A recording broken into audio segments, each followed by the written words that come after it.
Okay, pissheads, fermentation is finished in the homebrew. It's now time to bottle the beer.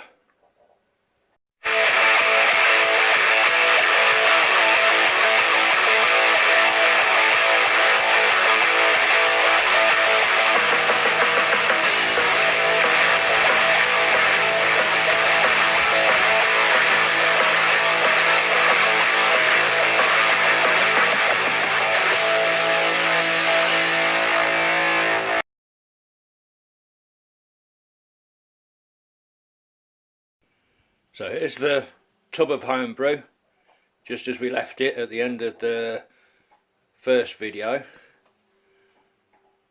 We didn't clip the lid on, so it allowed carbon dioxide to escape.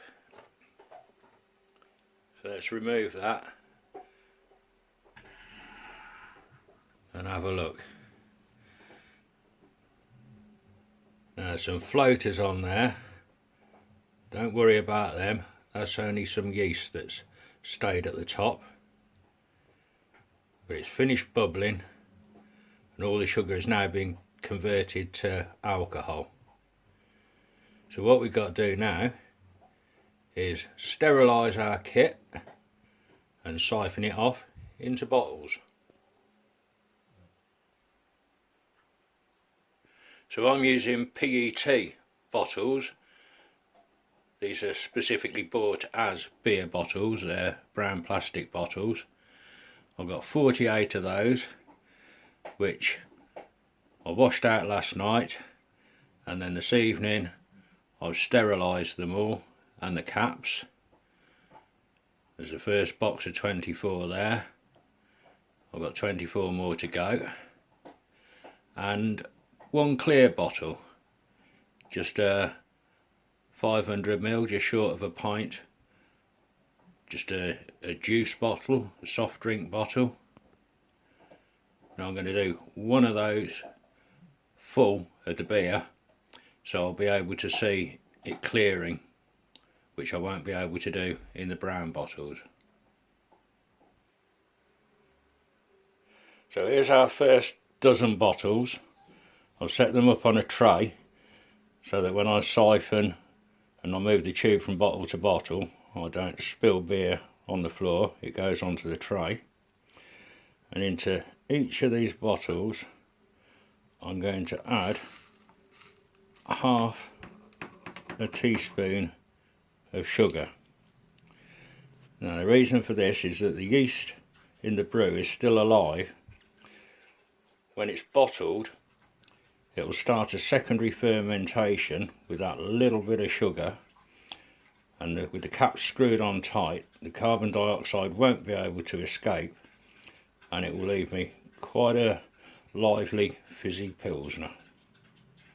Right, I'm going to charge up the rest of these bottles and get my siphon hose ready. Right, here I have my sterilised siphon tube, so I'm going to very gently lower that one end down into the beer and try not to disturb the yeast that's at the bottom. There we go. Okay, I've got beer coming through, and I'm going to leave myself an inch or so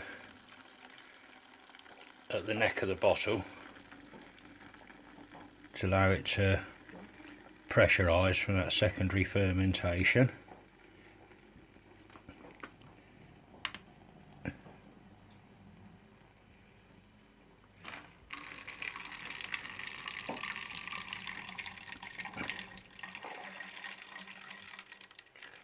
This isn't a precise art, it's a case of suck it and see, I think.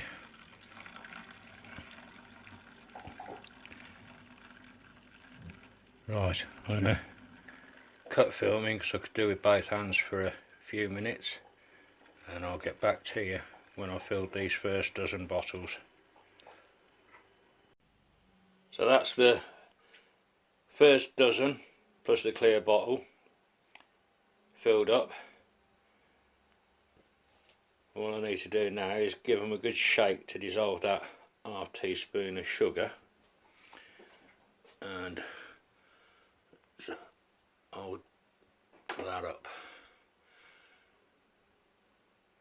Now that looks some pretty cloudy muck at the moment, but I'm going to need to leave these in the warm for a week or so for that secondary fermentation to happen, and then gradually from the top of the bottle down, any sediment in there will settle down the bottom and collect in those little grooves at the bottom of the bottle. I shall report back when it's ready for glugging, but it'd be rude not to give it a quick try. So I've drained a little bit off into a glass and have a go at that. Right, cheers everyone, thanks for watching.